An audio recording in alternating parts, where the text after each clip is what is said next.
No way, Jose.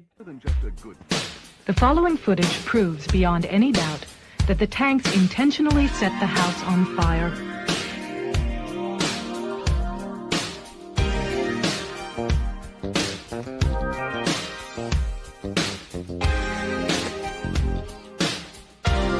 It proves that the Branch Davidians were murdered.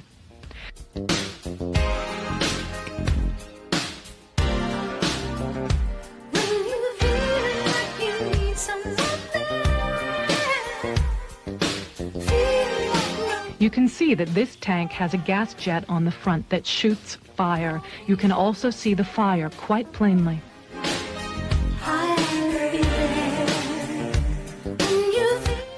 The tank goes into the house twice, and each time as it backs out, the fire at the gas jets is plainly visible.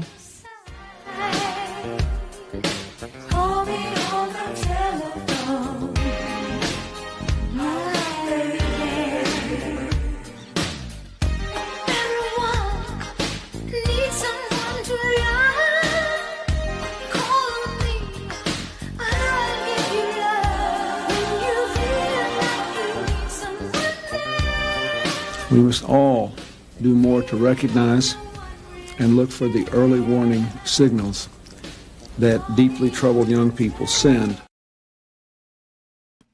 Good morning. This is the No Way Jose podcast. You are watching The Morning Dump, and today's host is Jose Galison, myself. What is up, people? How are you doing? It is February 10th, 2025. I have some news to go through with you guys today. Sound off in chat. Make sure I sound good, look good, all that good stuff. I should be good. Let me double check on my end. Yeah, it's showing on my end we're good, but let me make sure you guys let me know I'm sounding good. But while we wait for people to roll in here, I do want to take a moment to remind you guys that today's episode is brought to you by NWJ Shave Co. If you're tired of that razor burn irritation, those ingrown hairs caused by deep penetrating multi-blade cartridges, then this is the way to go. You can return to the Shill Shave and shave just like your grandpa used to. Whether you're shaving your entire face or edging up your beard, the single blades give you a barber grade shave for a fraction of the price. The standard issue gives you one traditional safety razor, as pictured here, and a box of 100 stainless steel razor blades. That puts you out about $75. Now that's going to last you, that's supposed to last you a year. Now let's be real, it's probably going to last you a lot longer unless you're shaving on the daily or almost daily. And if that's the case, you may want to consider the Quarter Shave Club. The Quarter Shave Club will put you out about 25 cents per replacement blade. He's also got shave lathers over there. He's got 3-in-1 body hair and face soap stuff too. Great stuff, feels good, smells great. I really dig that stuff. Now it's also a COVID mandate refusing company. So let's roll through this real quick. This is a superior product in multiple ways. It's a better product, for your face. It's a cheaper product. Like, you're going to get a smoother shave, and it's going to jack up your face a whole lot less, and it's going to be a lot cheaper.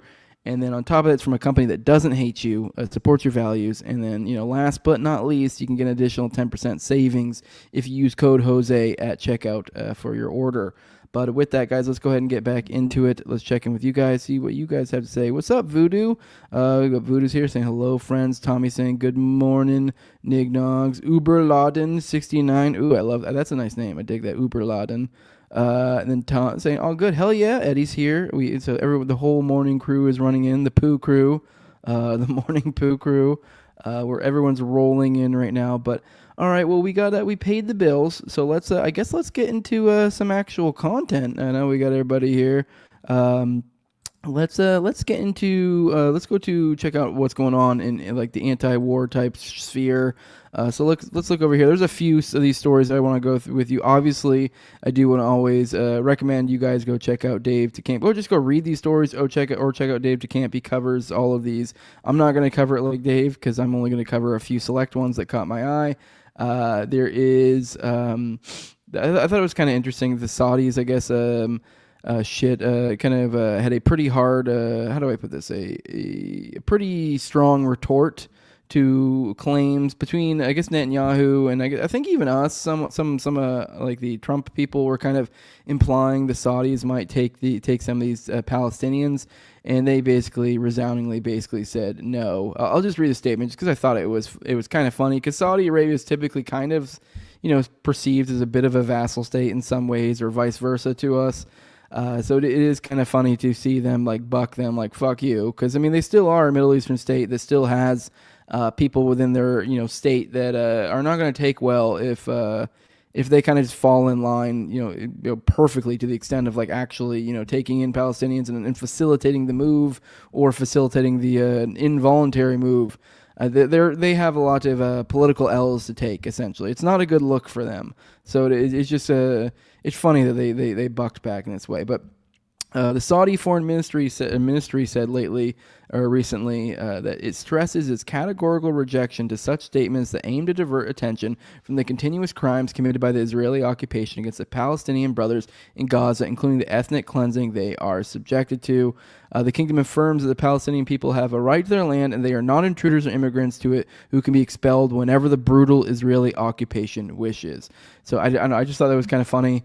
In kind of a cool, because I just think people might just assume like, oh, you're gonna fall in line with us, and they're like, no. I mean, so it's looking more and more like I don't know what is going on with this. I mean, one of the stories here, just quick and short of it, there was a poll that came out, and I guess it's 13% of people.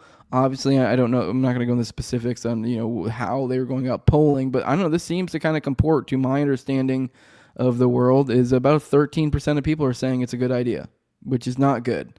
That is not a mandate from the people by any way, shape, or form. So this is one of the things I'd say we did not vote for. I know there's a lot of people who are all excited about a lot of things Trump had been doing. Go, yes, we did vote for this.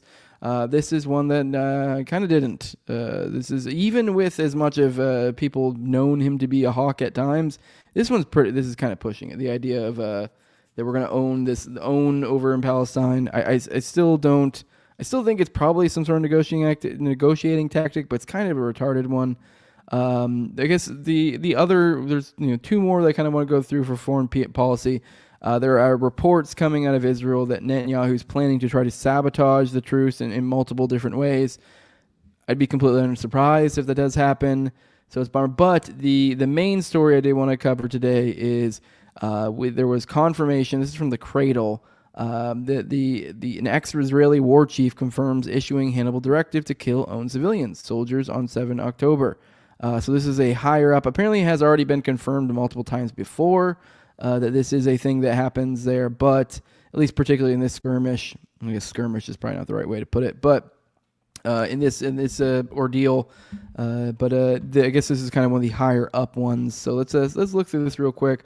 Former Israeli Defense Minister Yoav Gallant so the defense minister himself has acknowledged ordering the army to use the Hannibal Directive to kill Israeli civilians and soldiers during the Hamas attack on 7 October 2023.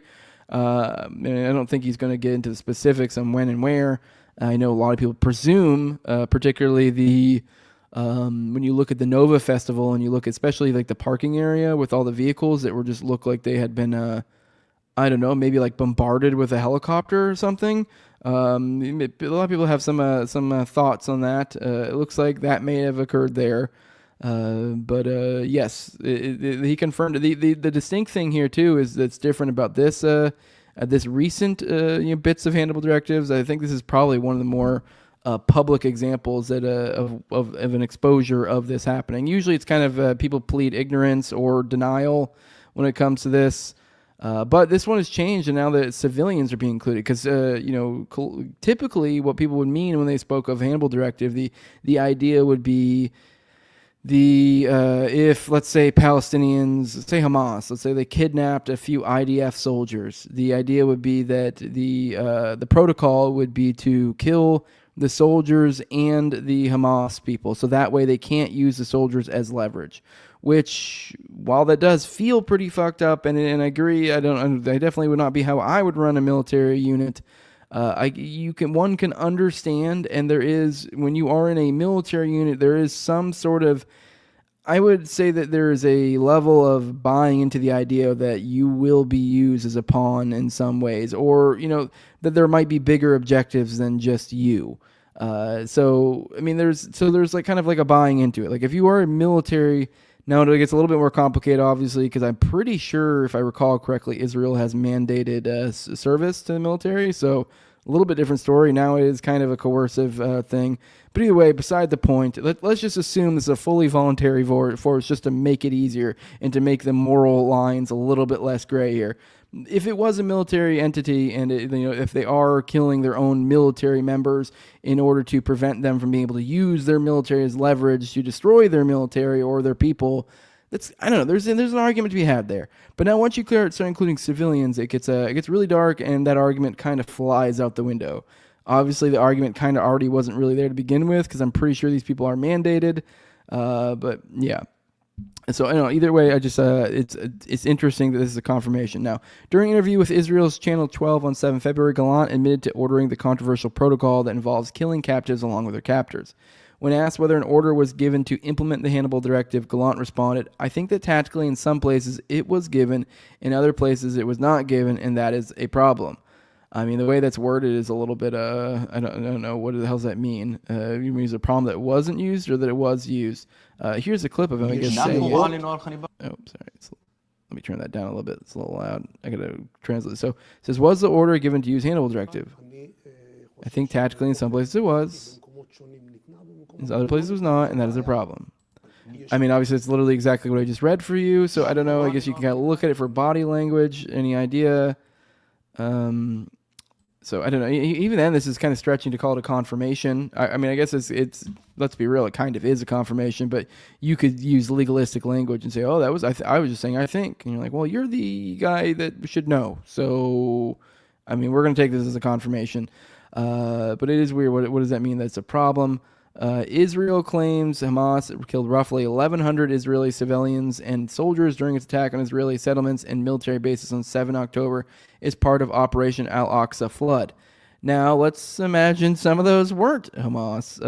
Now, what number would it take for you out there in your head to go, oh, this many is Israel, to when you go, oh, well, maybe now we don't justify all this awful things that happened, huh? Oh, would it have to be all of them? Would it 50%, 25%, 75%? What is it?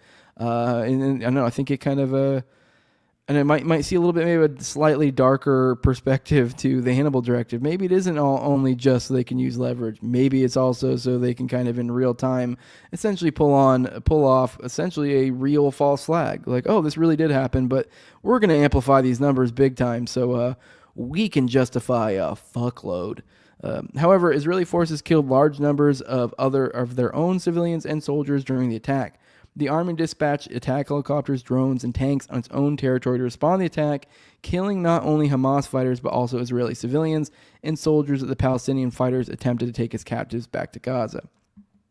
Israeli helicopters also killed Israeli civilians at the Nova Festival, which took place during the Recieving military base. Gallant also criticized former police security minister Itamar Ben-Gvir for his provocative storming of Al-Aqsa Mosque in Jerusalem, stating it was like detonating the situation, which that was. A lot of people don't realize this was something that preceded it, and it's like a huge mosque to these people. So, I mean, a lot of people, oh, this was unprovoked. It's like, no, for one, like even this aside, like the idea that anything that happens in Palestine or Israel or whatever you call it, which is essentially just occupied Palestine, anything that happens there is like an aggravation, like is a response, like it's an ongoing conflict. Like it's like conflict going on all the time. It's just that sometimes it's at a lower level than others. I mean, just in the same way, idea that if someone came into my house with guns and they decided to start living in my house, it's always a situation. If I was reacting. It was because something happened before. Like, so. Now, this one even obviously makes it even more direct. Gallant made the comments in his first interview since being dismissed as defense minister in November. The former defense minister said that the current ceasefire deal with Hamas in Gaza is nearly identical to an earlier proposal that Hamas was willing to agree to in April last year. Gallant accused Israel Prime Minister Netanyahu and his cabinet of delaying the ceasefire deal, adding that he agreed to it at that time. Israel could have brought back more living captives while releasing fewer Palestinian security prisoners, Gallant said, which he's correct entirely.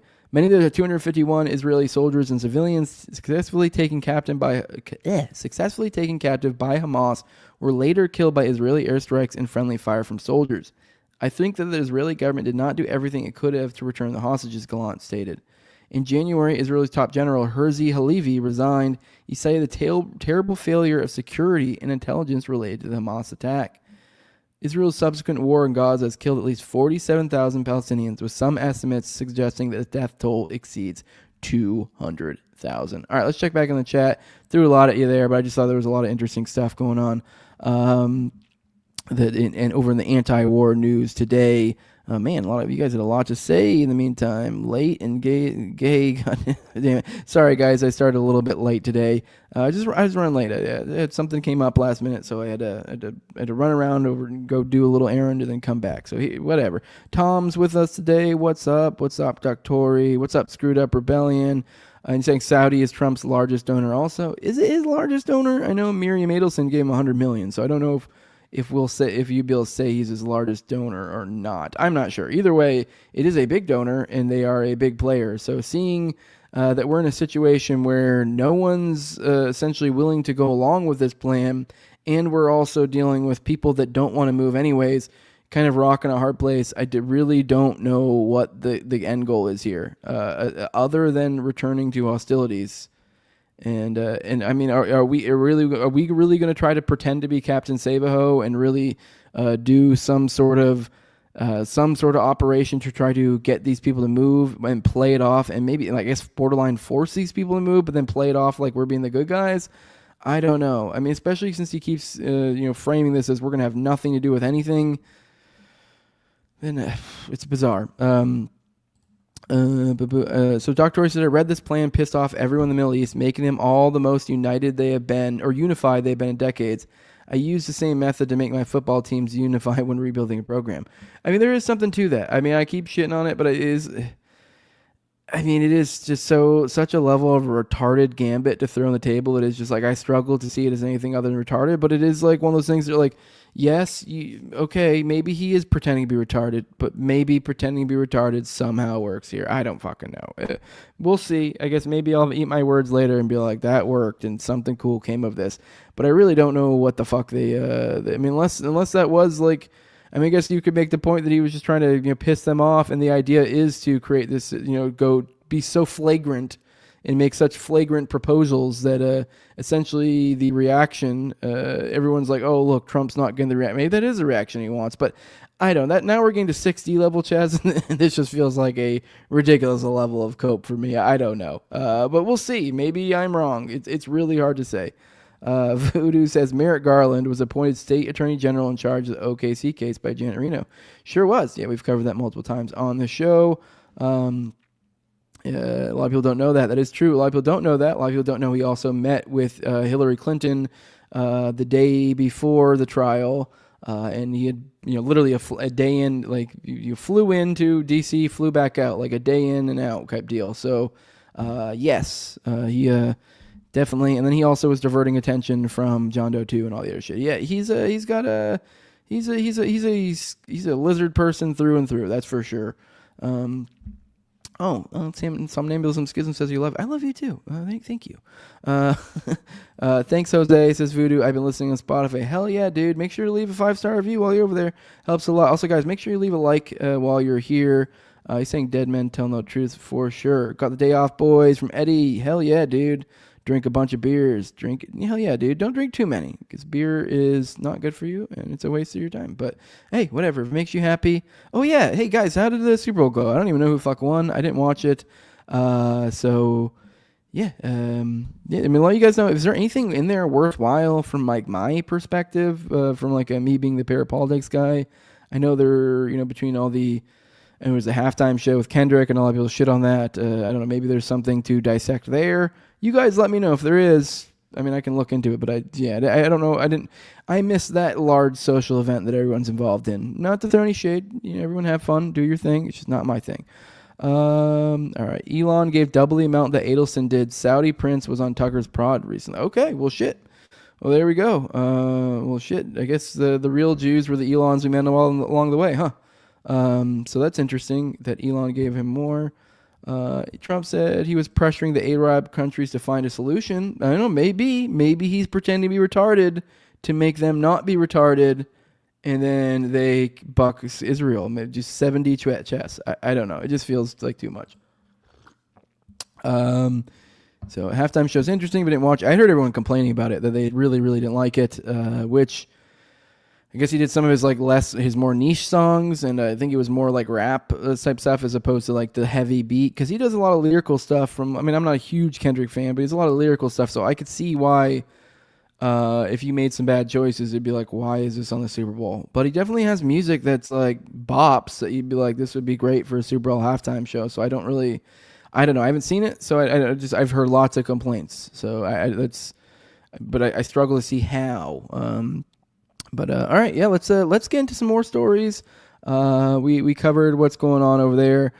There's been lots of swaps of prisoners and the like as of recently, hostage, which is a great thing. Where Palestinians are getting their prisoners back, Israel's getting their prisoners back. Like, I'm all for on both sides. I think everyone should give their people back, and everyone should stop fighting. That's all I ever want. That's all I ever want. Like, this is fucking stupid. All this shit serves no purpose but to hurt each other. And I guess, enrich some people who are already beyond rich. But this is one of the people that got returned. It says, for 45 days I was blindfolded and on my knees. Palestinian man from Gaza who was detained by Israeli forces explains his ordeal of being tortured under Israeli captivity. It says Ibrahim Mohammed Khalil al-Shawish, who was released in a very poor state of health, says Israeli forces used all forms of torture, including electricity and dogs. He says that at one stage he was blindfolded, shackled, and on his knees for 45 days.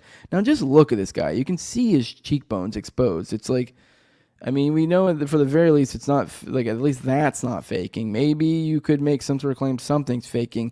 But let's watch this video. I'll interpret it as we go along, because I'm sure this is not obviously in English. But let's go and play. I am the captive, Ibrahim Mohammed Khalil al-Shawish. Turn that down some more.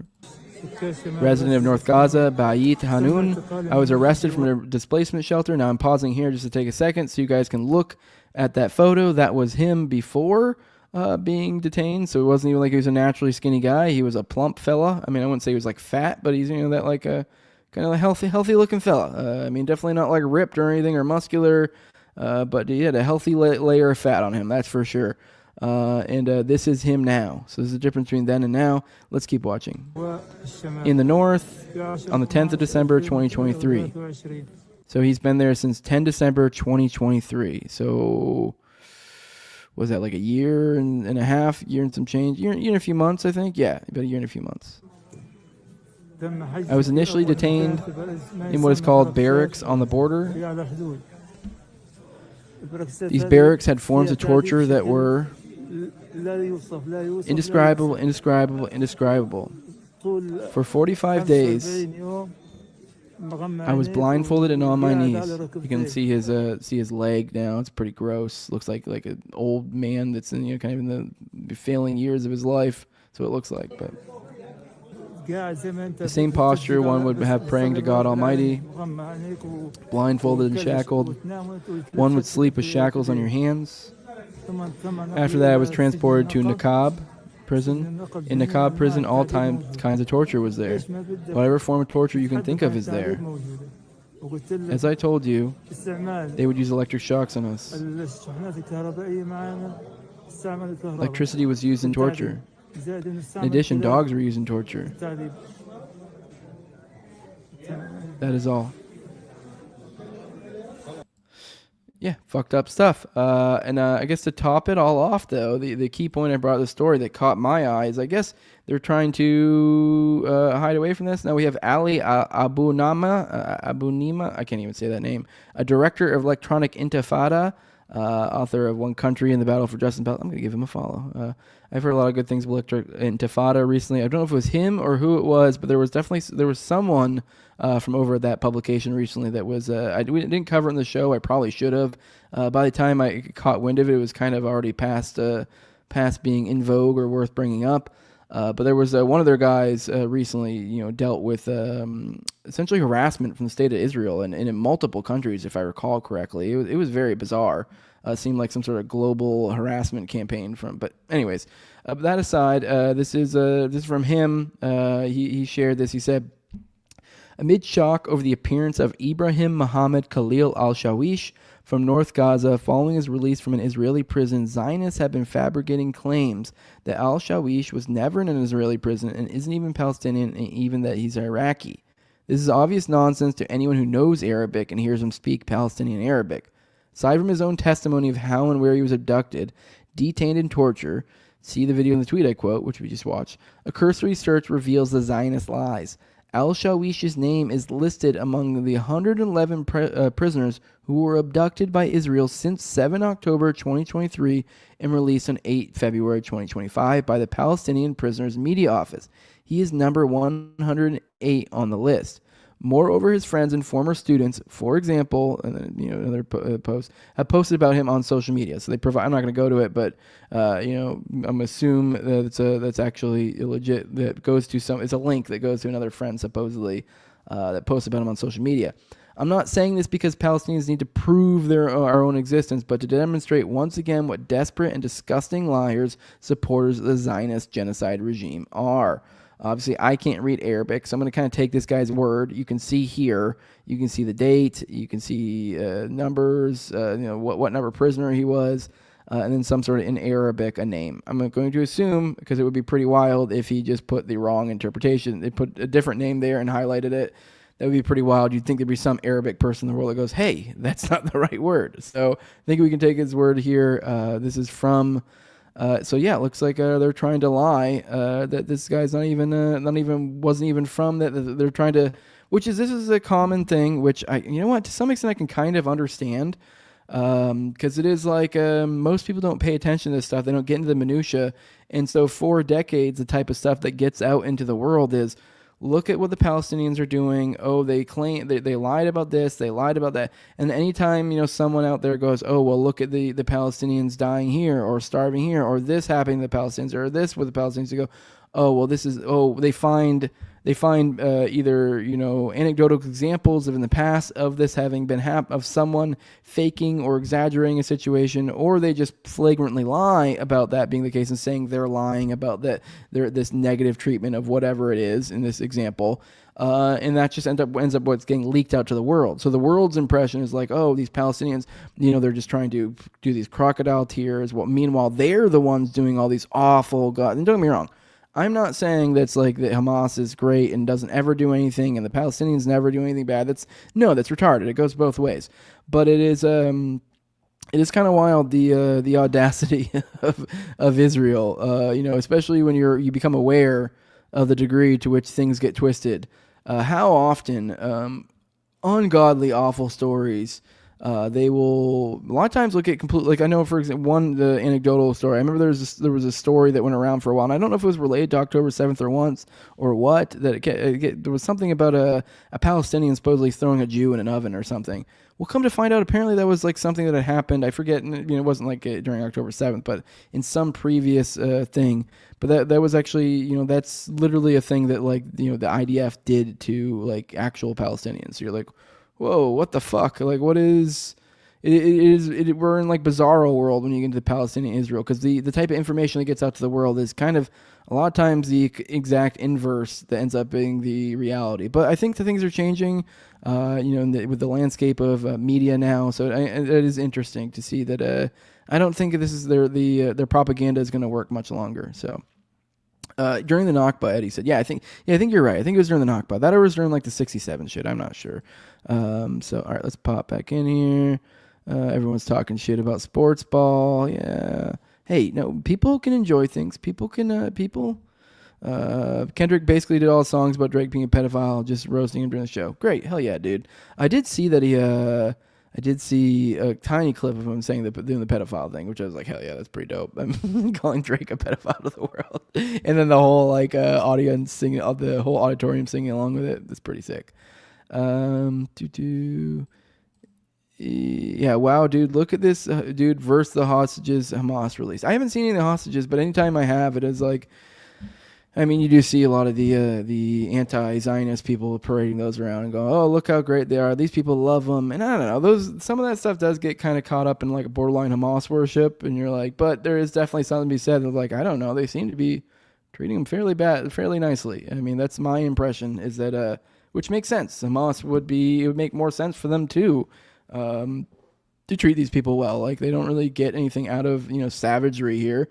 I mean, they get more out of them using them as a political tool and treating them well, actually. So,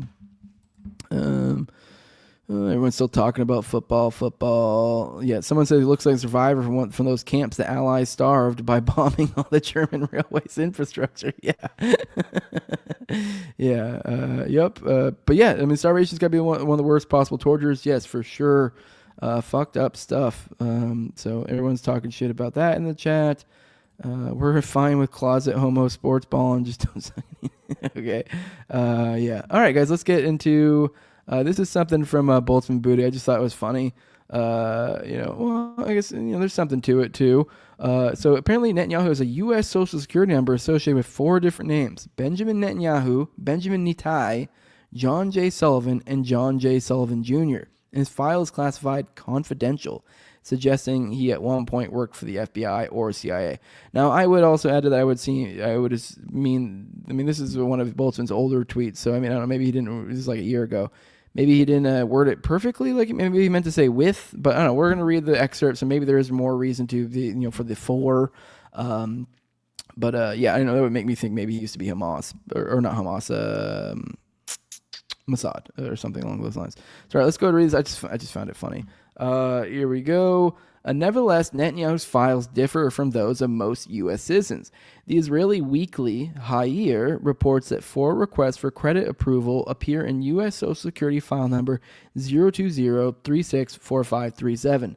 Under each request, one finds a different name: Benjamin Netanyahu, Benjamin Netai, John J. Sullivan, and John J. Sullivan Jr. One man, 4 names.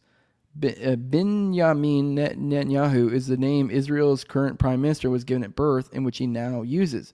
In June 1973, during his studies at MIT, Netanyahu submitted a petition to the Boston court asking to change his name from Netanyahu to Netai. "I prefer a shorter name," he wrote in the request form. The petition was approved, thus the second name has an explanation. The last 2 names, however, remain a mystery.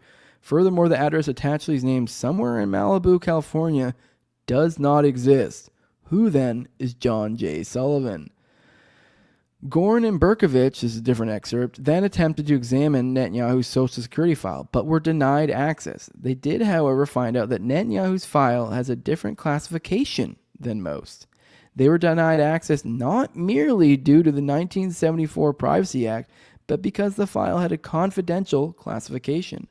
Gorn and Berkovich have explained that such a classification only applies to 5 categories of people: those who work for one of 3 federal agencies, FBI, CIA, IRS, or those who are considered to be terrorists or criminals. Since it is unlikely that Netanyahu fits the latter 2 categories, or that he worked for the IRS, it appears that he was on the payroll of a security agency, the CIA or FBI. All right, there you go. I guess that backs up the point as opposed to the with. I guess they're saying this only really happens in this case.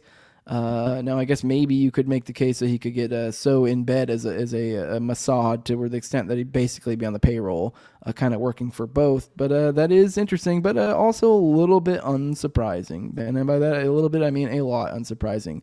It's kind of assumed that's where he's coming from. Yes, it's BB's an FBI agent. LL, yeah, that's who he works for. Yeah, for sure. Now, let's be real, it's Mossad, but it is still wild. Someone's asked me if I eat REI. I don't know what REI is. What's up, Fendelander? Good to see you here. But yeah, it is wild. Looks like he is a Fed, and I mean, who the fuck is surprised by that? I sure am not. It's kind of one of those, like, let's be real. I mean, we all kind of knew you were a Fed. We just don't know what flavor of Fed you were at some point. I mean, you look at the leaders of Israel; they all have weird pasts. So, I mean, this one being a Fed, I don't know. That's on the lighter end. I mean, what was it? The first one was literal. There were multiple that were literal terrorists, like like terrorists of the worst kind, like that did awful things, awful things. All right. Now we're gonna just want to follow up on this. I mean, literally all I basically am showing you is, once again, here's Elon. Here's him quote tweeting terrible, which is just some, I guess kind of an engagement account, I guess you could say. Elon Musk is considering to have Ron Paul head up an audit of the Federal Reserve, and it's just kind of a picture of Ron Paul and Elon, obviously like a grok type thing probably, with the DOGE thing in the back, and Elon just quote tweeting saying this will be great. Like we talked about it yesterday that this was thrown up, but he's still amplifying this message, which is interesting, which it seems to be. I mean, Elon doesn't really ever say anything that's at least not in tweets that are ever like, oh my God, what a great, insightful tweet. It's always just, wow, or this is great, or, oh, can't wait, or oh, wow, oh, yes. It's like shit like that. So, which is whatever, that's fine, but it kind of shows us where his head's at. And where his head's at kind of really matters right now, since we're in a weird situation where a lot of things are getting messed with, a lot of things are getting gutted. And he seems to actually follow through. Because it was recent the USAID stuff that got exposed. And that was just from, prior to it was him tweeting. So I think that some of this is like him intentionally generating a PR storms. That way it becomes this thing where like you're essentially forcing the answer to whatever happens. Now, I don't know. I'm not saying this is necessarily exactly how it works, but like, let's say you gin up the public, and you're like, whoa, look at this shitty thing, the Federal Reserve. We already got Ron Paul. We got all the people excited. And then, once you've already got all this energy, and then you come to Trump and you're like, look at all this. And that's how you sell it. And then so it makes, I know, and even if he fights it or if other people fight it, now you've already got like the strong contingency of people that are super excited about an idea. And you also have a perceived buy-in from the actual administration, because he himself is considered to be part of the administration. So it's like you already have this buy-in. So, I mean, it does seem like kind of a borderline perfect formula to kind of make these sort of things happen. But either way, this is where his head's still at. Once again, I still do not trust the guy. But it is interesting, where we're going. And then we also have breaking President Trump. This is from yesterday, so not breaking anymore. But President Trump permits Elon to hire 45 new DOGE agents to manage and audit the FBI, CIA, and the Pentagon. So obviously, assuming the truth of this, fucking dope. I mean, once again, all of these things have asterisks, but I mean, so far, I'm kind of been surprised with the things that the asterisks didn't end up being as big of a deal as I thought they were, or whatever. Which, as we're for example, we'll get into. I mean, actually, fuck it. I'll just go ahead and jump stories real quick right now. But on this point, I had this story in here because I wanted to go back to it later because I'd forgotten to touch on it. This happened I think a few days ago. The 6th. But I'd talked about multiple times in USAID and how there was an asterisk next to it, and that, hey, yes, they're getting put into the State Department, they're getting shrunk. I wasn't sure to what degree they're getting shrunk, if at all. But it looks like, okay, here we go. This is breaking Secretary of State Marco Rubio deemed that only 294 USAID staffers are necessary out of 14,000. The entire agency will be imminently reduced from 14,000 to 294. And one of the biggest mass firings likely in the government. So that's a huge deal. I mean, don't get me wrong. There's definitely complaints to be had, and sort of, and 200, zero would be better. I agree. It'd be better if USAID didn't exist at all, but that's a huge improvement. And I guess there's an argument to be had too. They're like, oh, well, now it's going to be, people are like, oh, well, now you're making this more efficient. You're like, do you really want a more efficient USAID? I'm like, not really. But but even then, I still struggle to see how this isn't overall a W. I mean, I get it. Yes, this is we're just shrinking the monster, and the monster is going to grow again. But this is a huge shrinking, and it's like, how can we not take this as a W? So once again, with these asterisks, I mean, I don't know. I guess I'm getting more and more confident when we see these sort of wild things like this, the DOGE, the FBI, CIA, Pentagon. I'm getting more like, well, fuck, maybe it'll happen. Maybe it will. Maybe some real shit will pop off. I don't know. I mean, it is I've been pretty jaded about this whole system for a while, and it's kind of like, if you see this sort of stuff, you're like, well, this guy's gonna die, and you're like, I don't know what's going on. I mean, is there really a deep, dark plan in the back, and they're just, building all this goodwill to do something awful? Perhaps. This is why I warn you guys to keep your head on a swivel and don't let this sort of stuff let you fall into groupthink. But, I mean, I'm still, so far, been fairly pleasantly surprised. Obviously, we just spent the beginning talking about the Gaza thing and how I think that's retarded. But, I mean, so far as, the rest of it, I really do struggle to come up with complaints aside from like, well, you didn't completely slash that agency like I wanted to. And you're like, okay, well, you're being greedy now. Like, I mean, let's be real. Like, yeah, none of these agencies exist. The entire government should exist. I wish the entire government stopped existing, but it's not going to. So, like, if I can get them to reduce themselves to a great degree, well, fucking, I really don't have a ton of room to complain. So, all right, let's pop back in. Oh, do you realize how fast you talk? I have ADHD, but I'm wondering, is it coffee, Adderall, or pure adrenaline? Oh, well, sometimes I just get in a flow state and I forget. My bad. I'll try to slow it down. I do try to like be mindful of slowing it down, but I get caught up in like my thoughts and trying to follow them. And then if I slow down, I'll fuck up. But my bad. I'll slow it down. I'll try to slow it down. But yeah, we have DOGE is just a new name of pre-existing agency created by Bill Clinton, if I remember correctly. Perhaps, I don't know. Machine gun was ruled unconstitutional by a federal. Oh, yes, we covered that yesterday. We talked about the gun thing. We talked about the machine gun ban and what's going on with that. Joey Poopbag says, do you remember the QAnon suicide week that never came to fruition? The Q-tards are saying that it's coming up soon, like March. I mean, hey, at this point, who fucking knows? Maybe these fucking Q guys are completely correct. It is hard to tell, man. We're living in a wild timeline where it's like, man, wild shit's happening. So you're like, who knows? Maybe they will they'll fucking perp walk out Hillary and take off her fucking skin mask. Who knows? I mean, we're in a weird time. Do I think so? That's gonna happen? Probably not. We have Doc Tory saying the problem is that we have to get ahead of is people freaking out over the economic turmoil for the next year. Thankfully, people are fairly desensitized to inflation. Yeah, I actually got a DM from somebody that brought up a good point about like the cost of gold that we may be coming due for another bust. I mean, I don't know. I feel like we got another few years till a bust, but I mean, it's hard to tell because it was usually like around like every 6 to 10 years, probably roughly. But I mean, it does seem to be like the more we ramp it up, the quicker the cycle goes. So I don't know. Tyler disagrees, says the fast talk is great. Vlad says talk faster, we get more content in. Yeah, aren't you guys able to slow down the time too? I mean, I know people speed it up. A lot of people like to speed up. So yeah, I don't know. Okay, well, do you guys want faster or slower? Just tell me. I'm probably just gonna do it faster anyway. It's just out of habit. Here's something from Tory I saw that he shared out there. So I figured, I'd bring it up. And this is the post-millennial. He says the Trump on Elon Musk. He's not gaining anything. In fact, I wonder how he can devote the time to it. He's so into it. And Dr. Tory says, because he understands if America's economy collapses, it's going to send the rest of the world into pure chaos, and he will never get to Mars on time. Now, there's like some point to that. There obviously no man's an island, and he lives in this economy, so it makes sense that Elon would be like, I don't know, I have things to gain from it. But let's play this. But the people, look, I ran on this, and the people want me to find it. And I've had a great help with Elon Musk, who's been terrific. Bottom line, you say you trust him. Trust Elon? Oh, he's not gaining anything. In fact, I wonder how he can devote the time to it. He's so into it. But I told him do that. Then I'm going to tell him very soon, like maybe in 24 hours, to go check the Department of Education. He's going to find the same thing. Then I'm going to go to the military. Let's check the military. We're going to find billions, hundreds of billions of dollars of fraud and abuse.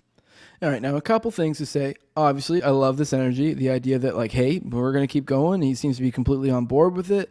Now, I do want to push back against the idea of he's not gaining anything.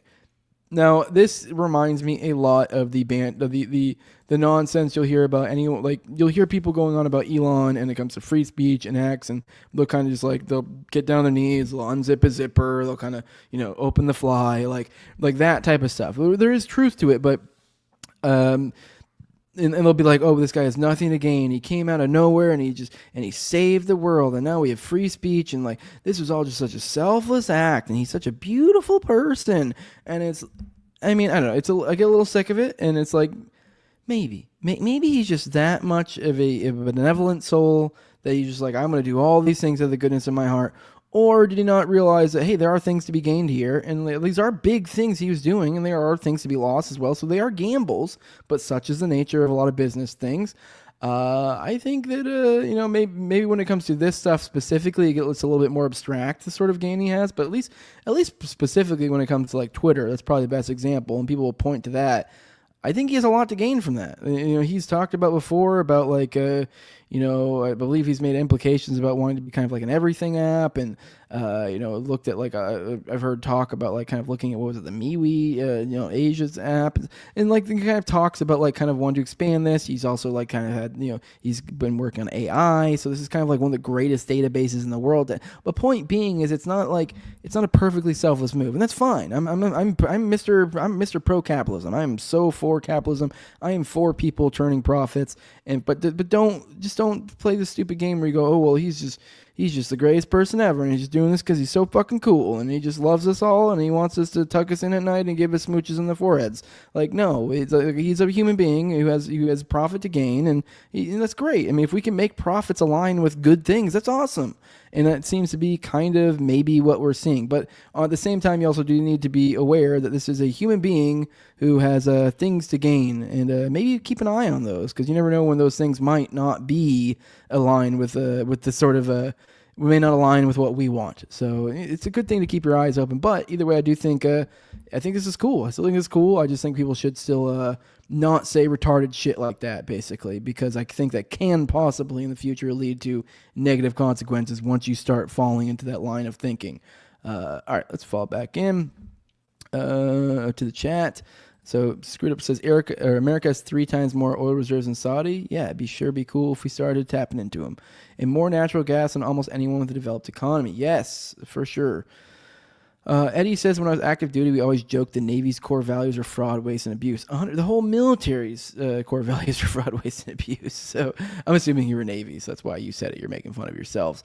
So Dr. says, Elon is definitely gaining a lot. Government contract out the wazoo. Exactly. Now, this guy is now the point man for any government contract. It's like, yeah, you're like, and to be fair, it's like it's cool. You're like, it's a reward for doing a lot of these cool things, you could say, to some extent. So it's like, whatever, I get it. But don't tell me that it's like this guy doesn't get anything out of it, because it's like, no, fuck you, he is. You're just trying to sell me on some propaganda and to fall in line with anything these people do, because they're such great, beautiful people. And you're like, no, this is just a person. I can agree with them and disagree with them. So, all right, let's pop in. Here's another one from one of you guys. Black Guy. He says, the octopus of global control is now a conspiracy in fact. Skippy is in on the act. Make this rhyme. The last one don't. You almost had it. You should have made the next 2 lines rhyme. The former PM's think tank got close to $500,000 from USAID through a network of shady NGOs. All right, now once again, the show I kind of raw digging into stuff. One of you guys shared something. So, what did I get myself into? All right, so this is a thread. So we're gonna parse this all out together, because I didn't really know what the hell he was talking about. But I just brought it up because, hey, he tagged me, and he's one of my peeps. Kevin Rudd needs to be fired ASAP, a thread. So here's this fella with him next to Biden. And then the Asia Society, Kevin Rudd, is president and CEO president. He, 984, 20222. Now, I have heard people that I keep seeing these little infographics getting shared around. And now I've heard rumors that the compensation thing is flawed, in that that might just show their overall amount of money, and that not the exact amount that was received from USAID. But them being included there implies that they received money from USAID. I don't know. I've heard tell, because I don't really know what I'm looking at when I look at this. This is some sort of tax forms, I'm guessing. But I don't really know what I'm looking at here. So I just see 984. I know a lot of people jump to thinking that's what he made. Maybe he did. I don't know. I haven't really. Maybe you guys in the chat could actually tell me. I know some of you guys are a bit of tech nerds, so that might be something you know better. It says, in light of the USAID scandal, look at this: 984, 222. Why? And he says another one: 650,000 from Epstein. Now this is Kevin Rudd caught up in a Epstein donation scandal. It says former Australian Prime Minister Kevin Rudd has been forced to address revelations. Oh, there we go. Okay, I didn't even know who the fuck this guy was. Makes sense that there were kangaroos now. This is a former Australian Prime Minister. Okie dokie. And he's been forced to address revelations that his think tank received $650,000 in donations from sex offender Jeffrey Epstein. All right, so now this Kevin Rudd guy has a think tank. So this is his think tank. Okay, got it. I'm piecing it together now. This Kevin Rudd guy has a peace tank, or think tank, which is what I think that Asia one that we talked about a second ago, has received at one point $650,000 from Epstein, and then it is also, I mean, I don't know how we parse out this information, but $984,000 is, I guess, kind of what we can assume and that is to his ASPI, or we can call it the Asia Society, I believe. So this is his think tank. So here we go. Taxpayer money on a lavish pride party. So here is someone clipped him. Australia's U.S. Ambassador Kevin Rudd has come under fire for spending an eye-watering amount of taxpayer money on a lavish pride party in Washington, which included a prominent drag queen entertainer. Shocking cost of Kevin Rudd's 20,000 pride party come to light. Honestly, I mean, 20,000 for some sort of hoity-toity party. I mean, the whole drag queen's a little like salacious, and what are you doing? But like, I don't know, 20,000 for some sort of formal-ish party in Washington. I'm not astounded. I mean, I don't know. Obviously, yeah, it's a waste of taxpayer money, so I agree with that. But I don't know. I guess I was expecting it to be like way bigger or something. But yeah, that is definitely, that's bizarre. So they're saying taxpayer money. So whatever, he's using up a shitload of money. So he doesn't like U.S. President Trump. Why should he even be in this position? Does that help Australia assess U.S. relations? Now, I don't want Kevin Rudd representing Australia. It's time for him to be sent home to Davos. I mean, Australia, that's this guy. And he says, update, I've been told Kevin Rudd's office denied the USAID allegations that Asia societies apparently didn't receive any funding, yet the attack pictures imply otherwise. I also used Data Republican and found Kevin Rudd here on there myself. Now, this brings up bring up something interesting here. I have been hearing tons of claims of people that, all these things that, there will be these pictures, that I was just showing you of what looks like the compensation received. And then the individuals make, claim that, no, this is nonsense. This is complete not true. I've heard this multiple times now.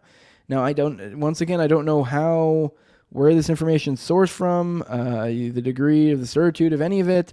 So, I mean, or if these people are just bold-faced lying. It just seems like it'd be kind of wild if a bunch of them were just bold-faced lying. I mean, I guess maybe if you're just really in a spot where there's no denying it, maybe your best move is to just straight up deny, because it's like, I don't know. Some more updates. Are they denying it because the money is being transferred through multiple group first? Okay, here we go. So there we go. So charity graph. So displaying the Asia Society. Okie dokie. So it says, note, funding is fungible, meaning USAID dollars do not directly flow into these NGOs in the literal sense. Okay, so this is I guess a key that's on this, or a info point on this, I don't know if this is a site or where people are deriving this from, but this is a little note in it. So they're saying that funding is fungible, meaning USAID dollars do not directly flow into these NGOs in a literal sense. Instead, the money moves through multiple layers with various entities handling and redistributing it. Rather than focusing solely on individual grants or making definitive statements on how NGOs benefit from USAID, it's more important to recognize a broader pattern of funding distribution and influence and getting rid of these layers of inaccountability. Okay, so I guess the idea here is that whenever this was put together, whoever put this together, I guess they're saying that they also included multiple layers. So it wasn't just like, oh, we're only including when, X entity gives this amount of money to Y entity or whatever, as opposed to, because how this game is played is, money's given to this person who gives it to that person who gives this person, and then it finally ends up where it was supposed to be or where they wanted to go in the last place. So here's more photos to kind of this graph showing what we're looking at. I mean, I'm not going to break down the numbers because I can't imagine anything more boring for you guys than us going through all this. But here's a bunch of different numbers to kind of go into different, kind of how this breaks down. And then let me see if there's anything else worthwhile going through here. I think this just kind of tracks the differing levels to how this gets to where it gets to. Okie dokie. Yeah. All right. Well, if you follow that graph, you can follow the money from one thing to another. I'm not going to go through it with you, but you can see how convoluted this can get. This goes through quite a few hands before it gets to them. It's pretty wild, and it converges all in one place. These people think they're being slick, huh? All right. Well, that's interesting. So they tried to deny it, but they're playing the government game where it's like, factual, not truthful type deal. So yeah, looks like we have an Australian prime minister that, receives, somewhere in the realm of like basically $1 million from USAID to run a think tank. So I wonder whose back he scratched a long time ago. So, all right, let's pop back into the chat, see what you guys have to say. Let me see. Someone said coffee. Yeah, and you know what? I will drink some coffee. Dr. Torrey says Asia Society is a global nonprofit organization founded in 1956 by John D. Rockefeller III. Oh, dedicated to understanding Asia and its role in its world. From so you just pulled that from AI. Okay. Oh, that sounds perfectly like a normal charitable organization. I'm sure there's nothing untoward going there. Seems all on the up and up, and all going to.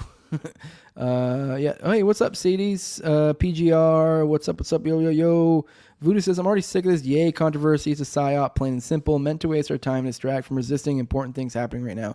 A chew toy for retards, if you will. I kind of somewhat agree, sort of. Honestly, like, I've been simultaneously really interested, or really enjoying this latest batch of yayness, while also being kind of not interested in, if that makes sense. Like, it's lowbrow humor for me is what it is right now. Like, it's great. I've been reading them, and I'm like, this is hilarious. Like, his tweet about fat bitches being sexual offenders, hilarious. Absolutely hilarious. Like objectively, like, so he's been cooking, and he's been a lot of fun. These are great tweets. These are hilarious tweets. Like, if you're the kind of guy that like giggles when you hear Kash Patel say "sand nigger" in Congress, like, this is like, you love this, and I love it. I'm loving it. But I will say, it's like nothing interests me aside from that like lowbrow, haha, that's funny. And then it's like, so it's literally just like I read, haha, that's funny, and then I move on. That's it. It's like. And honestly, it is kind of in some sense a chew toy for retards. And like, honestly, all the people biting onto this, I'm like, oh, free speech this or this, like, really even just getting involved in that conversation to some extent, one way or the other. I guess it depends on the degree to which you involve yourself. Like, who fucking cares? Like, who fucking, what is he doing? Like, sure, if they actually did try to ban him, I'm like, that's not, like, you shouldn't do that.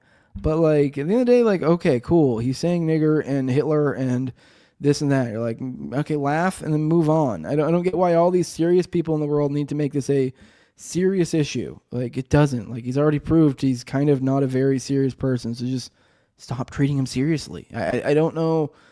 I mean, like, it'd be like if my kids just did wildly, like, if they, like, I had a 3-year-old, and like they started reporting news on the wild shit they did, and everyone got all upset about it. And you're like, guys, it's a 3-year-old. Like, just when it says fuck, just laugh, because it's objectively hilarious when a 3-year-old says fuck. Like, I mean, maybe don't laugh around them because it'll encourage them, but like, I mean, what do we, just enjoy it for what it is? I mean, that's all there is to it. I don't know. Why this needs to be this big, huge thing is kind of, it doesn't feel like a big thing to me. It just feels like fun. So, all right. Yeah, he's getting old. Yeah, he's getting old. Yeah. So, yeah, I mean, it's like, it's fun. It's fun. I'd love to see him go on some interviews, talking some shit, but now like everyone's doing that gay thing where he goes on interviews, and they're like, I think he went on some like Rampage Jacks and somebody else, and was like, we're not going to platform certain types of talk. Like, they're just being like, kind of like their struggle session fags. I mean, like, just have fun, people. Like, I mean, you don't have to agree with like if Elon came on and was like, say I had him on Tower Gang, and like, and he was going on about Hitler or this or that, I would just go with it. I'd be like, yes, and like, because I mean, that's a comedy show. If I had a serious show, I mean, I might like ask follow-up questions, but I wouldn't like get upset. You're like, okay, this is what the dude thinks. Who fucking cares? All right, why do you like Hitler? What do you think he did? Okay, all right, well, that's an interesting thought. Next question. Like, it's not that big of a deal. I just think people need to grow up. Everyone needs something to be upset about. And it's kind of, I'm getting really old. Like, you're getting really tired of it. I don't know. Like, just. Like, anyone like, oh, this is awful. They need to take away his Twitter. You're like, why do you care? I mean, I will give one small little bit of credence. I'm not a ban porn warrior or anything like that, but I will say I understand people are upset about him sharing like porn and stuff on Twitter. I get it. Like I totally get why people would be annoyed. I mean, hell, I literally right now have like I could accidentally click home and scroll down, and then porn pop up, and now my fucking stream gets booted. I mean, I'm not gonna do that, but like, and actually, porn doesn't really ever come up on my timeline. So maybe this is a non-issue. If you're seeing porn on your timeline, maybe that's more about you guys. I don't know. So I don't know. Whatever. So imagine Elon talking about the wooden doors entire gang. Yeah, I'm resisting everything Trump is doing. Why? I don't really feel like I'm resisting much of what he's doing. I don't even know. We weren't even talking about Trump. I don't think.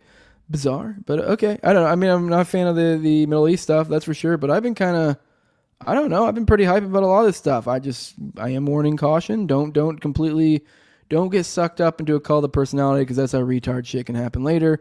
But I mean, so far, dude, we're getting W's. I mean, maybe some little L's here and there, but I mean, hell yeah, dude, take the W's as we go. All right, guys, we're getting to the final story. Oh, that was to Voodoo, not you. Okay, you're good. Okay. So yeah, no, weird. Anyways, I don't know. I'm just bored with the yay stuff. I'm bored, but not bored. Like, I'm having fun with it, but at the same time, I get annoyed with the people that are making it a bigger thing than it is. Like, it's just a funny guy saying funny things to me. That's all it is.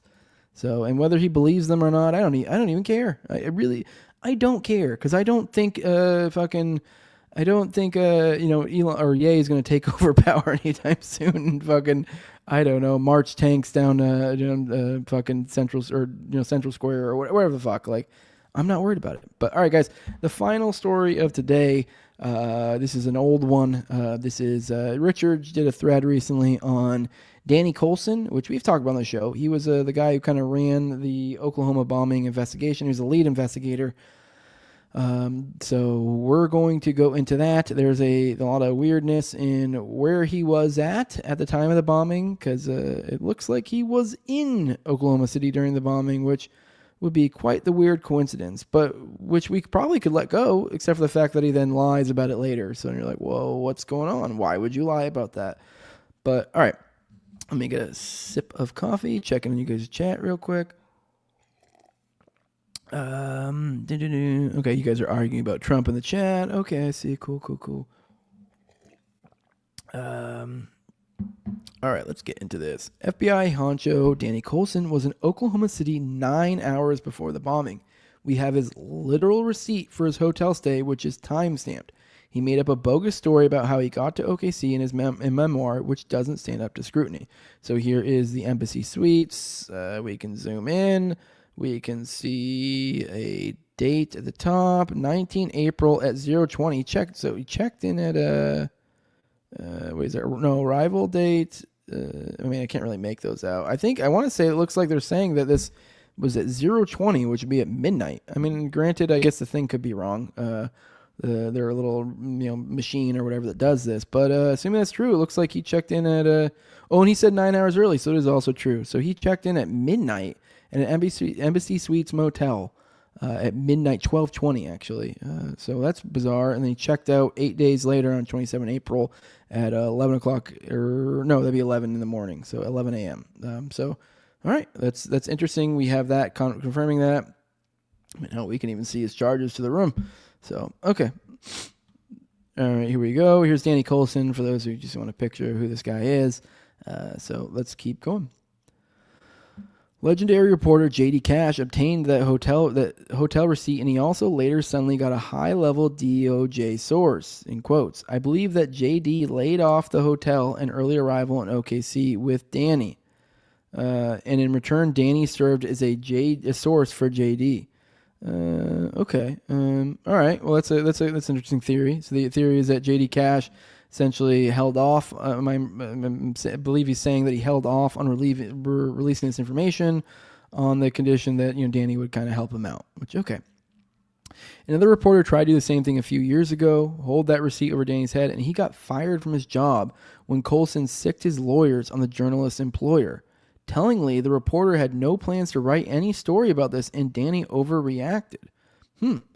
I called Danny and spoke to him directly in 2024. He was kind, direct, and generous with his time.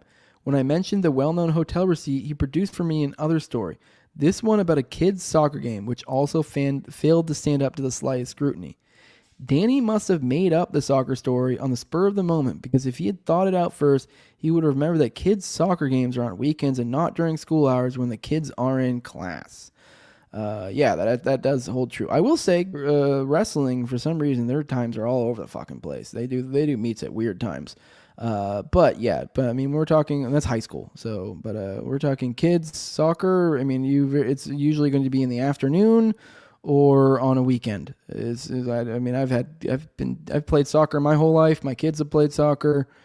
Yeah, I don't recall ever doing a soccer game on a school day. So Danny, like in the middle of the day. So Danny couldn't have been at this non-existent soccer game, and nor did his first story about how he heard about OKC over breakfast with friends to be followed by a dramatic 100-mile-an-hour car trip in a rainstorm when the weather reports show no rain. All right, so then he made up some story about how he drove super fast in the rain, and it wasn't even raining. I left that phone call thinking this man is very frustrated with Andy Strassmeyer. His ass is burnt up about over Andy fucking something up, and he was definitely in OKC 9 hours before the bombing. His second fake story confirms that much. Thanks, Danny. Now here's a PatCon memo from Danny Coulson to Director of the FBI. This is in December 26, 1991. The target is TLI, Texas Light Infantry. This is where Andy Strassmeyer was embedded before Elohim City. This is like one of the first places he showed up. A militia started by a CIA asset, Dave Holloway. All legit. This is all stuff I've talked about on the show. I mean, Strassmeyer is one of the glowy. I say it all the time, one of the glowiest of glowies there ever was. Dude was in the German military intelligence. He was like what, counter intel or something. He literally was at a kibbutz at some point. Worked with looked like he did some sort of joint exercises or training or something with Mossad or the IDF. He ends up in the first guy he ends up kind of shacking up with when he comes to the States is Petrusky. I forget his first name, but Petrusky, who was a glowy, a former Phoenix guy. And then this guy then sets him up to go to Texas to be part of TLI with Dave, or sends him over to Dave Holloway, who's another CIA asset. Then he leaves Texas Light Infantry because the story is that he did some. They saw him trying to go into a federal building using the keypad. Some of the people in the militia there essentially caught on to the fact that he was a glowy. And then he later ended up as the security director of Elohim City, where he then changed out like basically all their normal semi-automatics to illegal, automatics and other similar type weaponry. So yeah, dude glue like the sun, very much glowed. So yeah, I probably could drop some more, but that was a mouthful already. When I go to Andy Strassmeyer. So anyways, here is this document. This is a PatCon memo.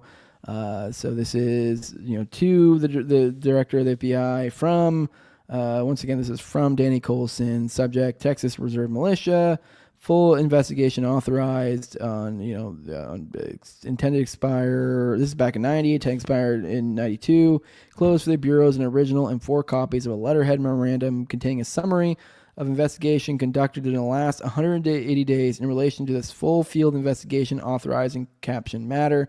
In this, the following sources are used. So I don't know if the implication... Okay.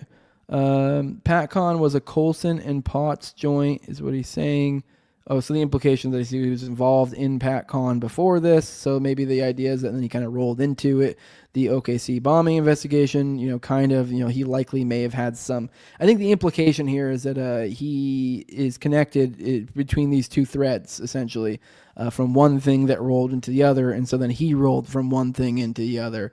Essentially, probably may have been, I can't really, assume what part he played in some sort of intel operation before this, but then, things went south. And then now he transitions from being some sort of key member of said team to now being the one leading the investigation, which I guess would make sense because if you're part of it, you're going to part of your investigation is be like, well, where did this go wrong? Because the idea being that something went wrong.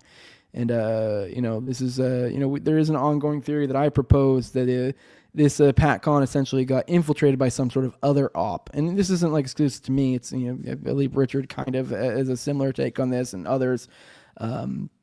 So yeah, this would kind of support that idea. Now, let's say Danny Coulson is, the guy running at PatCon. He's running it the way the dignified way people would think a PatCon should be run, or something, a semblance of that. And then somebody comes along, like let's say a Strassmeyer type, and things go wildly south and differently than planned. It would make sense that now you take this Coulson character, make him the lead investigator, so that way you can figure out like what the fuck happened. So he's, kind of investigating what happened, where things fell apart, and also probably in some aspects, maybe facilitating the cover up as well. So that way he can, kind of shy away from whatever details will cast a negative light on their operation they were probably doing prior. That's the implication I get from this. So, Coulson knows a hell of a lot more about Andy Strassmeyer than he's let on publicly, and publicly he's directly accusatory. He's pissed because he thinks the guy fucked up his operation. All right, let's go ahead and watch this. Andrew asks, he says, can Danny talk about a figure in the OKC case, Andreas Strassmeyer, Andy the German? I understand there are a lot of conspiracies about the guy, but some of the details about him are extremely weird. He was the son of Helmut Kohl's chief of staff. He was a far-right extremist, had also lived on a kibbutz and was fluent in Hebrew, and a veteran of German military intelligence. So what the hell was a guy like that doing hanging around Elohim City? Okay, that's a great question. We touched on that in the book a little bit. Strassmeyer, he's a mystery character. Some people believe he was working for the Israelis. Some people believe he was working for the Germans. And I will say, I just wanted to throw out there, the funny thing is the only people I think I've really even, at least primary sources like that if you follow where this is heard from, one of the only people I really hear that says that typically is Danny Coulson. Nobody else is coming to mind. So it's almost as if like he's like I don't know how this played out. I mean, maybe there probably were other people saying it, but to me, looking back in time, it almost looks like a situation where someone says, "Oh man, like I like Bob, but like, man, all these rumors about him like blowing dudes or whatever and wild, right?" And you're like, so let's say that didn't happen. That's what it feels like to me. So like, I'm not saying that a dude isn't that Andy isn't some sort of Mossad connected something, but I'm just saying it's funny that he says like, "Oh, all these people saying it," and you're like, you're the only one I didn't really know of saying it, but he would probably know something. So him saying that, you kind of should perk up your ears and go, why are you saying this? Are you lying to me, make me think something else? Or is that because you're kind of giving out a hint like, hey guys, look in this direction. There might be something there. I don't know. It's always hard to tell with these guys, but I just thought that was funny. Let's keep going. Here's one theory. I don't necessarily subscribe to this, but it's a theory. And that is that we were not serving well the German government in dealing with their neo-Nazi problem over there, because we had it here too. And they were upset with us because we didn't give them much information. And the reason we didn't give them much, we didn't have much. The Attorney General guidelines for the FBI on domestic terrorism are very limited.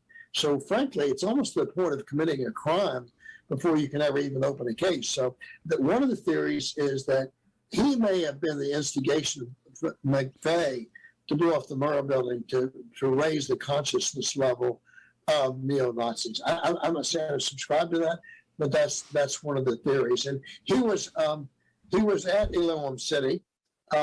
We know that. We know McVeigh was there when he was there, and he was there with a woman named Carolyn Howell. So yeah, I would like to know those answers even more than you, and I'm sure. All right. Okay. Yep. I don't think Danny understands that Andy Strassmeyer was handled by the very agency behind his PatCon targets, TLI and CMA, Civilian Material Assistance, the CIA. But Danny sure does know about Andy's Israeli connections because he always brings that up too. We should listen and pay attention even if Coulson's motive in sharing this differs from our motive in knowing it and using it further understanding about what happened. And then he shared this thing about this FOIA privacy waiver prepared for Andy in 2006. This was something presented to Andy Strassmeyer back in 2006. He initially agreed to sign it for Jesse Trendadu, saying he had nothing to hide. He didn't end up signing it. And, he added this to his thread and goes in, why didn't Andy sign? I guess I guess the implication would be because there's bad stuff coming out. I don't know. It's weird that he even agreed to sign it for Jesse Trendadu in the first place, unless he just thought it was like hoping he didn't actually follow up or he could somehow ignore him, or whatever. In Colson's memoir, he uses then still alive John O'Neill as an indirect alibi witness by saying that O'Neill paged him that morning from the Strategic Information and Operations Center and that he called O'Neill from his home. Meanwhile, he's already in OKC. I strongly suspect that Colson had an agreement with John O'Neill that if anyone were to ask, he would repeat the same story. Yeah, I paged Danny, and he called me from Texas. I have no doubt that O'Neill surely did beep him from the Strategic Information and Operations Center. Colson is who you would call, among many others, but I think Danny was in OKC, and John may or may not have known. Richards, he says, it is possible the operation that Danny Colson was there for was something that a guy at the Strategic Information and Operations Center may not necessarily even know about. Not if it were, say, a clandestine FBI domestic terrorism operations unit anti-terrorism sting. And then finally, he says Colson has been surprisingly, for an FBI agent, truthful about John Doe too, which that is the thing. I've brought up. He's one frequently referenced. He does. He kind of backs up a lot of this. Some of the stuff that people might think is a little bit more like salacious or the government would try to hide from. It's almost as if like Colson is trying to get the truth out. But he probably might be hamstrung in some certain ways, because I think Richard's really onto something here. I really think there might be something to the idea that Colson probably played some sort of integral role to possibly some sort of sting operation going on before this, or at least an infiltration operation, whether that was to present itself as a sting later is kind of beside the point, and that something went wrong within said operation, went live, and I think I get the impression Danny's probably kind of a good guy. Overall is the impression I've gotten from seeing stuff. So the fact that he's made these weird statements, it does seem like a man trying to get the truth out is what it feels like to me. That is an impression. If I had to make a guess, I would assume Danny Colson's probably one of the better men, so far as like within that entity. But it just looks like it might have grind his soul down a little bit if I had to guess a little bit, considering the amount to where it seems like he's really trying to get the truth out anytime he ever seems to talk. But all right, let's listen to this, him talking about John Doe 2, and then we'll get out of here. The FBI's former Deputy Assistant Director, Danny Coulson, now questions the official version. On the day of the bombing, he was in charge at the crime scene. Coulson believes the FBI might not have caught everyone involved in the attack. We know there were 24 people that were interviewed by the FBI that said they saw Mr. McVeigh on April 19th with someone else, and they had no reason to make it up. They didn't have a dog in that fight. They didn't have any reason to make something up. They told the agents exactly what they saw, and the agents wrote it down. If only one person had seen it, or two or three, but 24 people say, yes, I saw him with somebody else. That's pretty powerful. Yeah, the impression I really get from this guy is that he really just did want to get the truth out. Like, I honestly get the feeling, my impression, I don't know if Richard would agree or not, but the impression I've always kind of got from the little bits I see Coulson is that just he wants to get out. It's almost as if it seems like, the degree to which he talks about John Doe 2 and how he talks about it almost really does seem like he would probably be open, just be like, yo, I'm just going to drop it all on the table, but obviously I don't think he probably knows he can't, that there would be probably some sort of consequences in one way, shape, or form, whether that be legal against him. I don't know, but I would assume that he really probably would prefer that information get out. So I don't know. Maybe, hey, I will say, if there's anyone out there who knows this guy personally, he'd probably be a good person to make a friend with, because I have a feeling he'd probably be perhaps someone open to being a confidential source. So just saying, that's the impression I get. I don't know where this guy's living, so if any of you guys do, say if he's lives in your neighborhood, you should strike up a conversation with him, get to know the guy, because we might be able to get some real information out into the world. But yeah, that's all we got for today. Let me pop in the chat, see if there's anything else worthwhile going through here before we get out of here. If you guys want to get any sort of rumble rants in the last moment, now is the time. Man, it's just mostly these guys just arguing. Man, it was think, change, repeat, saying, hey, good morning, good morning, good morning. Everyone's arguing about Trump, and every trending topic will have at least one woman trying to exploit the algorithm, like the Super Bowl trend. Scroll down about 3 posts, and there's 3 vaginas in a row. I really don't have that issue, and I've never done anything particular to prevent it from happening. So, I don't get a. Oh, see, I got to drink some coffee. It's coffee told me. Yeah, so everyone's arguing about whether you're black pilled or not, and so okie dokie. Alien Big Cat, what's up? Well, all right, guys. Well, let me scroll through here, see if there's anything you guys. You're good. It's okay. Thanks for showing. No, it's okay. You guys argue away. I'm fine. I'm getting the algo boost while you guys interact with the chat. That's fine. If you guys want to argue about Trump, you guys go right ahead. You have fun. I don't care. It does make it a little weird to find any chats, but whatever. I gotta see where you guys' head is at. So Somnambulism Schism says non-binary on government paperwork started during Trump's first run. Well, return of the king. So here we are. I think we're going back on that. We're not gay no more. With that meme. But yeah, I guess we're just gonna get out of here, guys. I think I scrolled the chat. Looks like we got through all of it. I did just last night record another episode of the Vegas series. We're going to be doing another one on Thursday. We went through the timeline this time around, the timeline leading up to the shooting. So we went through that. The first episode was like the basics, the characters. Now we're going through the timeline. Next episode, we'll probably go through the timeline of the shooting itself, and then maybe probably squeeze in some other stuff in there. This is going to be a long, I think this is going to be a fairly long series. So I'm looking forward to it. I have a good guest, knows his shit. But yes, I do want to remind you guys, if you want to support what I'm doing, you can do that over at patreon.com/nowayjose2020. The lowest level is $2, and that gets you access to those early episodes, like I just told you with that episode, the Vegas one that's available right now. That's not going to drop publicly until Friday. Then also you can get an ad-free RSS feed. So if you do like listening on audio and you don't like the ads, then the low level of $2, and now you can get a link there that you can add it to your whatever your favorite podcatcher is, and you can have an RSS feed, an ad-free RSS feed there, your exclusive RSS feed. So you could also be listening to the Vegas episode right now. I already have that up. But also you could be a talking head on Already Dead with me and Austin, which is every Tuesday at 9:30 p.m. We have another one tomorrow, so pop in for that. I'd like to see you guys start showing up more for those. I get you guys who message me and DM me and tell me all these cool conspiracies, but you guys don't show up for the video calling. You pop in to tell us about whatever crazy thoughts you guys have. I'd love to hear from you guys, but that's $2, and you get that StreamYard link to where you can pop in on those. But the highest levels of my sponsors, I read them off every episode. I'm my co-host on Tarrygang at Tarrygang Toad, also have at AbrogateDs, at ZOVRACK, at _Infazeal. They also have Tim Tuttle at Jolly on Cleeble. Make sure to give him a follow. He's my video editing guy now, too. So we expect a lot of that shit coming here in the near future. Then Will Bell has delicious blueberry rabbit eye wine, the big fan of the show, Torrin May, and then at INWARD Lover, because we should all learn to look inward and learn to love ourselves. And I think the world will be a better place if we all turn into inward lovers.